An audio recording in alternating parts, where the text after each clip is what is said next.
Il y a une femme qui m'a dit, servante de Dieu, je suis tellement occupée à la maison. Je m'occupe de mes enfants, je m'occupe de mon mari, je m'occupe de la maison. J'ai tellement de choses à faire que je n'arrive même pas à servir Dieu aussi. Je dois me lever très tôt avant d'aller au travail. Je prépare mes enfants, je les envoie à l'école. Ensuite, je vais au boulot. Je reviens, je dois m'occuper de la maison, leur faire à manger. Et puis même dimanche, quand on va à l'église, je ne peux pas arriver tôt puisque je dois les préparer. Arriver là-bas aussi, on doit revenir tôt parce qu'ils ont leurs devoirs à faire. Je dois les suivre et tout et tout. Et donc, ça fait que je n'arrive même pas même à servir Dieu aussi. Et elle est peinée pour cela. Mes frères, mes soeurs, aujourd'hui, on va parler de ce sujet. Servir Dieu, c'est quoi? C'est quoi servir Dieu? Parce que souvent, vous vous prenez des culpabilités inutiles. Cette femme-là, le fait de s'occuper de ses enfants, elle ne sait pas qu'elle est déjà en train de servir Dieu. Elle est déjà en train de servir Dieu. Je ne dis pas de ne pas servir Dieu à l'église. Bon, mais je suis pasteur. Je ne dis pas de ne pas servir Dieu à l'église. Mais Dieu est un Dieu de priorité.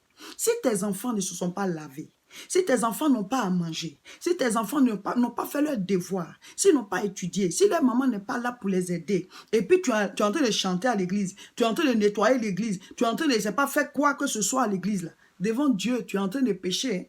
C'est un péché. Les enfants là qui te les a donnés, c'est pas Dieu. C'est pas Dieu. Donc il faut d'abord que tes enfants soient satisfaits, il faut qu'ils soient heureux, il faut que tu sois une bonne mère. C'est d'abord ça ta mission. C'est ce que les gens ne comprennent pas. J'arrive pas à servir Dieu aussi. Pour toi, servir Dieu, c'est quand on le fait à l'église. Donc Dieu, il est à l'église là-bas, il nous attend là-bas. Dieu, il est partout, il est omniprésent. Il est omniprésent, il est partout. Donc toute responsabilité que Dieu t'a accordée, quand tu l'accomplis, tu es en train de servir Dieu. Il y a un jeune homme qui vit chez son grand frère et il dit qu'il est appelé à servir Dieu, il est évangéliste. Son grand frère travaille, les deux habitent ensemble. Et chaque jour, son grand frère lui dit, avant de sortir, pour aller faire l'évangélisation, il faut au moins prendre la peine de nettoyer la maison. Tu concoctes quelque chose à manger pour nous deux, comme ça tu pars. Et puis au retour, quand on vient le soir, ben, chacun de nous peut manger. Non, non, non. Le jeune, là, quand il va se lever, il va laisser la maison comme ça sale. Il part, il s'en va évangéliser. Oui, il prêche, il prêche, il prêche, il prêche, il revient. Tous les jours, c'est comme ça. Un matin, son grand frère est fâché. Il lui a dit, tu ramasses tes affaires, tu quittes chez moi. Maintenant, il cherche des hommes de Dieu, des pasteurs pour aller demander pardon ou alors quelqu'un pour l'héberger. Dites-moi, est-ce que c'est comme ça qu'on sert Dieu? Est-ce que c'est comme ça qu'on sert Dieu? Servir Dieu, c'est quoi selon vous? Vous croyez que Dieu, c'est un extraterrestre? Dieu, c'est lui qui a créé les cieux et la terre. Si Dieu a permis à ton grand frère, des grands frères qui s'en fichent, il peut te mettre dehors. Mais s'il te permet d'habiter chez lui, si tu dis que tu es vraiment appelé à servir Dieu, tu dois connaître la parole de Dieu. Mais là où tu dors, là, tu ne peux pas nettoyer, tu ne peux pas t'occuper de la maison avant de sortir. Maintenant, tu vas, tu reviens, où tu vas dormir? Où tu vas dormir? Et même ton grand frère qui est là, tu dois aussi le gagner. Mais tu vas le gagner comment? Par ta conduite. C'est ça que tu oublies. Tu n'as pas fini d'évangéliser chez toi, tu veux évangéliser dehors. Il y a une femme qui dit, mon mari m'empêche de servir Dieu. Depuis qu'il a su qu'à l'église, c'est moi qui sers les hommes de Dieu, c'est moi qui fais les tables, c'est moi qui donne de l'eau, du jus et tout ça, qui donne les mouchoirs. Depuis qu'il a su cela, il est fâché parce qu'il dit qu'à la maison, je ne le sais pas. Moi, mais je lui dis, va te servir, va te servir. Et maintenant, quand c'est à l'église, je le fais. Donc, il m'empêche de servir Dieu. Vous voyez? Vous-même, jugez-en. Jugez-en vous-même, comme le dit l'apôtre Paul. Ma soeur, tu n'as pas compris. Ton mari, tu dois aussi le servir. Si tu es capable de servir à l'église, ben sers aussi ton mari. Quand demain, il va te dire, ne va plus à l'église, ou bien quand demain, il va dire, bon, on n'est plus ensemble, tu vas pleurer. Mais la Bible dit quoi? Celui qui a trouvé une femme a trouvé le bonheur. Et la Bible dit que la femme sache bâtir sa maison. Il faut que ça aille chez toi. Il faut que ton mari soit heureux d'être avec toi. C'est vrai, lui aussi va jouer son rôle. Mais si tu peux le faire à l'église, sois capable de faire aussi avec lui. Il y a quelqu'un qui dit qu'il sert Dieu. À l'église, il a un poste de responsabilité, il est très connu, il chante, il dirige souvent le culte, ou alors il fait aussi le protocolat auprès du pasteur. En tout cas, c'est vraiment un maillon essentiel. Il est très connu, l'église est grande, il passe par-ci, il passe par-là, tout le monde le connaît. Mais ce même homme-là, il trompe sa femme, il a des copines, il commet l'adultère, toutes sortes de fornications. Mon frère, ma soeur, ça, c'est pas servir Dieu. C'est pas servir Dieu. Souvent, quand on parle, certaines personnes disent, ah, mais vous êtes tout le temps en train de juger les gens. J'ai l'habitude de dire que quand nous, on prêche là, si on ne met pas la parole de Dieu en pratique, on sera rejeté. L'apôtre Paul lui-même, il a dit que je traite durement mon corps afin de ne pas être rejeté après avoir prêché. Donc, quand on est en train de donner les enseignements comme ça, c'est comme un miroir. Chacun doit se regarder, se mirer, enlever les saletés qui sont sur lui. Mais souvent, certaines personnes n'écoutent jamais les enseignements. La Bible dit, 1 Timothée chapitre 3, verset 2. Il faut que l'évêque soit irréprochable, mari d'une seule femme, sobre, modéré, réglé dans toute sa conduite. Vous pouvez continuer la lecture. Toi, tu n'es pas mari d'une seule femme. Mais tu dis que tu sers Dieu. Tu sers quoi? Tu sers qui? Tu sers qui? Vous savez, il y a ceux qui se servent de Dieu et puis il y a ceux qui servent Dieu. Les gens n'ont pas compris ce qu'on appelle servir Dieu. On sert Dieu parce qu'on s'est donné au Seigneur. On est d'abord chrétien et on sert Dieu. C'est ça qu'ils ne comprennent pas. D'autres, ils cherchent l'honneur, la gloire. Comme on dit, ah, l'église, comme il y a du monde, il faut que moi aussi on me voie. Il faut que j'ai une place où je m'assois. Il faut que je sois quelqu'un. Ou alors, comme on appelait telle personne prophétesse, prophète là. Moi aussi, on doit m'appeler prophétesse, on doit m'appeler prophète. Moi aussi, on doit m'appeler pasteur. En fait, les gens veulent réussir en Dieu. C'est-à-dire réussir entre guillemets. Parce que Dieu, il fait réussir.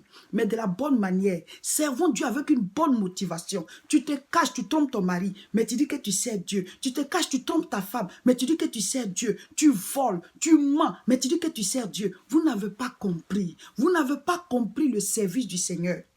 Je vais lire Jean chapitre 12, verset 26. Si quelqu'un me sert, qu'il me suive.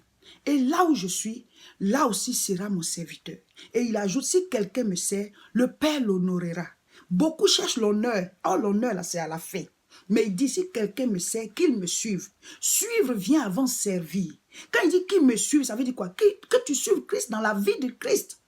Jésus, il vit la sainteté. Toi, tu vis le péché. Tu n'es pas en train de le servir. C'est pour ça que beaucoup seront surpris. Matthieu chapitre 7, du verset 22 au verset 23. Le Seigneur dit au dernier jour, il y a des gens qui vont dire, n'avons-nous pas prophétisé par ton nom? N'avons-nous pas chassé des démons par ton nom? N'avons-nous pas fait des miracles par ton nom? Il va dire, je ne vous ai jamais connu. Moi, je me suis donné au Seigneur pour le salut de mon âme. J'ai été appelé au ministère, mais j'étais d'abord chrétienne, née de nouveau. J'ai appris à appliquer les basiques de la vie chrétienne. Vivre une vie de sanctification. Avoir une relation permanente avec le Seigneur. Chercher à lui plaire. On ne vient pas à Dieu pour le servir. On vient à Dieu pour le salut de son âme. Maintenant, quand tu fais partie du corps du Christ, il te choisit un rôle et puis il te l'accorde. Et quand tu le fais de tout ton cœur. Pas pour te faire voir, pas pour un gain, pas pour ceci ou cela. Dieu va te bénir, c'est vrai. Mais ce n'est pas ça ton objectif. Vous voyez, quand Pierre il a pêché toute la nuit et que Jésus est rentré dans sa barque, la Bible dit quoi? Jésus lui a dit, jette les filets à droite. Quand il a jeté le filet, il a ramassé tellement de poissons. Vous voyez, Dieu, quand tu le sers, il va te faire entrer dans l'abondance. Mais quand vous lisez bien, à la fin, on dit quoi? Pierre a laissé les poissons, il a suivi le Seigneur. Si vous êtes accroché aux bénédictions, vous êtes accroché à la gloire, parce que vous voulez qu'on vous voie, tout simplement parce que quand il sert Dieu, on a tel honneur, tu vas aller en enfer. Tu vas aller en enfer après ça. Mon frère, ma soeur, un jour, cette vie va prendre fin. Quelle sera ta fin à toi? Maintenant, ceux qui suivent la vidéo et qui ont des rôles à l'église, qui sont hommes de Dieu, qui sont servants de Dieu comme moi, qui sont peut-être des chantres, ou alors qui président le culte, on te voit. Ça dit que toi, tu as la parole, ou alors tu as un rôle, tu es vu. Je veux parler à chacun de nous. Souvent, vous avez une manière, on a une manière de mépriser les gens, parce que comme nous, on est devant, c'est comme si c'est nous, on sait mieux Dieu. Mais non. La personne qui a nettoyé la salle, la personne qui a placé les chaises, la personne qui s'occupe des enfants de l'école du dimanche, la personne qui nettoie les toilettes, et nous qui sommes devant, nous tous, on joue le même rôle. C'est ce qu'on appelle le corps du Christ. C'est ce qu'on appelle le corps du Christ. Si tu as sur ton corps là, est-ce qu'il y a une partie qui n'est pas importante? Donc, il faut avoir un comportement d'humilité envers les autres. Nous allons tous être récompensés par Dieu selon le rôle que chacun a joué. Mais il n'y a pas un rôle qui est inférieur au point de regarder les autres comme ça du haut. Genre, c'est nous, on a percé, on est en haut. Ça, c'est un. Maintenant, de deux, quand on dit on sert Dieu, souvent, on prêche sur Facebook. Souvent, on met des vidéos en ligne. On va te montrer la servante de Dieu. Tes seins là, tu as soulevé ça comme ça. Et puis tu dis, Jésus vous aime. Jésus vous aime. Oui, je prophétise sur ta vie. Je prophétise sur ta vie. Puis tes seins là, ça sort comme ça. Tu prêches quoi? Tu communiques quoi? Tu donnes quoi? À ce peuple qui t'écoute ou bien à ce peuple qui regarde. Les gens n'ont pas compris ce que c'est que servir Dieu. Il faut que toi-même d'abord tu sois sobre. Il faut que toi-même d'abord tu sois sanctifié. On communique quoi? Ça c'est ce qu'on appelle le feu étranger. Ça c'est un feu étranger. Il y a des hommes de Dieu qui sont en train de prêcher là même là. La séduction est mêlée à l'affaire. Ça c'est du feu étranger. Mon frère, ma soeur. Nous allons être jugés devant le trône de Dieu pour toutes nos actions, pour toutes nos œuvres. Donc, quand on est en train de servir, là, il faut s'en souvenir. Servir Dieu, c'est quoi? Servir Dieu, c'est de trouver ta place dans le corps du Christ. C'est-à-dire que quand on est converti, on s'est donné au Seigneur, on fait partie du corps du Christ. Christ est la tête.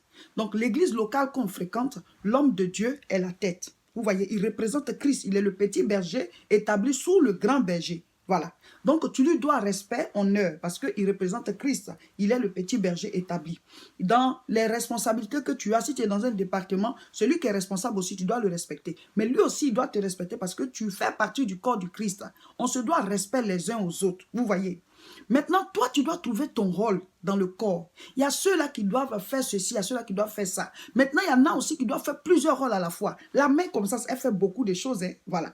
Donc, dans le corps du Christ, il y a des parties qui peuvent avoir plusieurs rôles à la fois. Donc, toi, tu dois trouver ton rôle. Et tu accomplis ta part. Vous voyez. Tu accomplis ta part. Quelle est ta place dans le corps du Christ? Et tu accomplis ta part. C'est ça, servir Dieu. Maintenant, il y a un ordre dans lequel il faut le faire. Je suis chrétienne, je suis pasteur et je ne suis pas en train de vous dire de ne pas servir Dieu à l'église. Mais ça commence d'abord par quoi?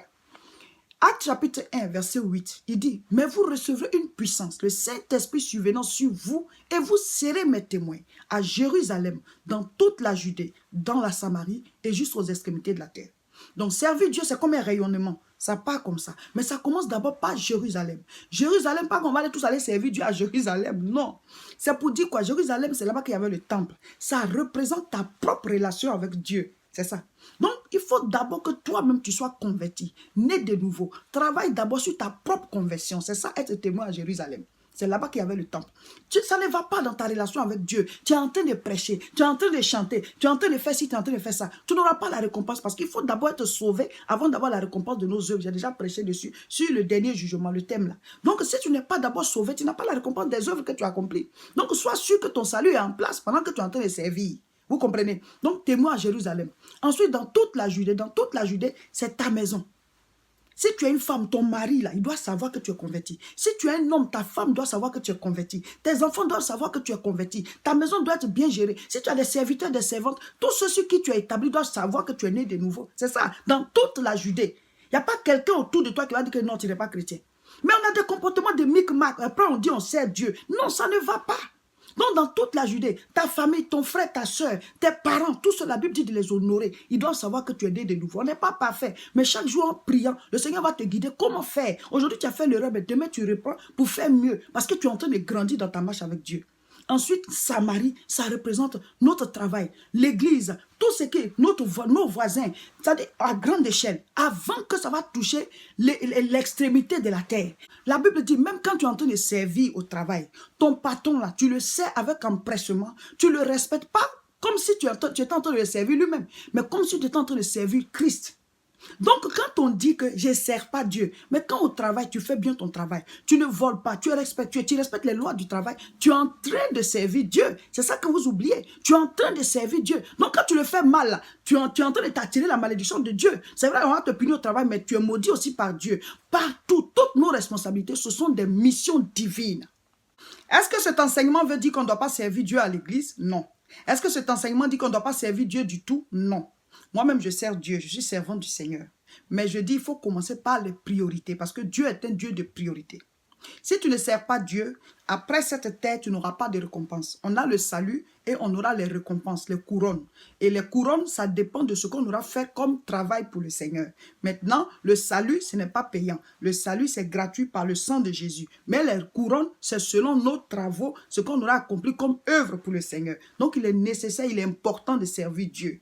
Mais la Bible dit, par priorité. Commence par ta maison. Ce que tu es en train de faire dans ta maison, là, tu seras couronné pour ça. Parce que ce sont des œuvres. Amen. Donc, tu sers à la maison et tu sers aussi dans la maison du Seigneur. Mais n'oublie pas un aspect et pendant que tu es concentré sur un seul. La prochaine croisade de prière à Aubervilliers, c'est le samedi 13 avril à 14h30. L'adresse est 29 rue Sadi Carnot, 93 300. Vous savez que ce sont des moments forts. Il y a des choses qu'on ne rate pas. Tous à Aubervilliers le 13 avril. Il y a aussi les retraites spirituelles au niveau de Tourcoing. La prochaine, c'est du 30 au 31 mars. Et ensuite, il y a du 20 au 21 avril. Alors, dès maintenant, appelez-nous pour vous inscrire et venez assister à ces moments de retraite dans la présence du Seigneur. Pour me suivre régulièrement, abonnez-vous. Cliquez sur j'aime ou bien sur s'abonner et partagez massivement cette vidéo.